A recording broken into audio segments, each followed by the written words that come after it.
श्रीदुर्गाष्टोत्तरशतनामस्तोत्रम्। ईश्वर उवाच। शतनाम प्रवक्ष्यामि शृणुष्व कमलानने।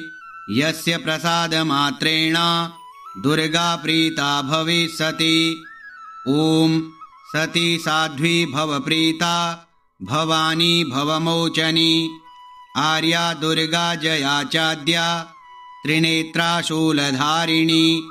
पिनाकधारिणी चित्रा चण्डघण्टा महातपाः। मनोबुद्धिरहङ्कारा चित्तरूपा चिताचितिः। सर्वमन्त्रमयी सत्ता सत्यानन्दस्वरूपिणी। अनन्ता भाविनी भाव्या भव्या भव्या सदा गतिः। शाम्भवी देवमाता च चिन्तारत्नप्रिया सदा। सर्वविद्या दक्षकन्या दक्षयज्ञविनाशिनी। अपर्णानेकवर्णा च पाटला पाटलावती। पट्टाम्बरपरिधाना कलमञ्जीररञ्जिनी। अमेयविक्रमा क्रूरा सुन्दरी सुरसुन्दरी। वनदुर्गा च मातङ्गी मतङ्गमुनिपूजिता। ब्राह्मी माहेश्वरी चेन्द्री कौमारी वैष्णवी तथा।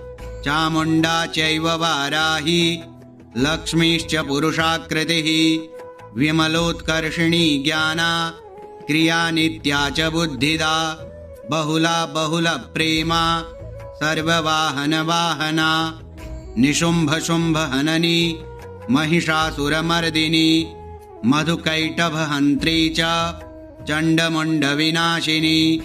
सर्वासुरविनाशा च सर्वदानवघातिनी। सर्वशास्त्रमयी सत्या सर्वास्त्रधारिणी तथा। अनेकशस्त्रहस्ता च अनेकास्त्रस्य धारिणी। कुमारी चैककन्या च कैशोरी युवती यतिः।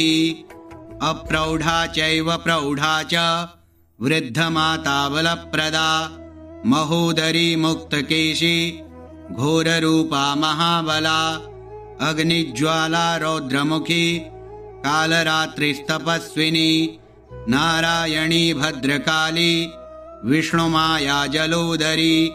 शिवदूती कराली च अनन्ता परमेश्वरी। कात्यायनी च सावित्री प्रत्यक्षा ब्रह्मवादिनी। य इदं प्रपठेन्नित्यं दुर्गा नाम शताष्टकम्। नासाध्यं विद्यते देवी त्रिषु लोकेषु पार्वती। धनं धान्यं सुतं जायां हयं हस्तिनमेव च। चतुर्वर्गं तथा चान्ते लभेन्मुक्तिं च शाश्वतीं।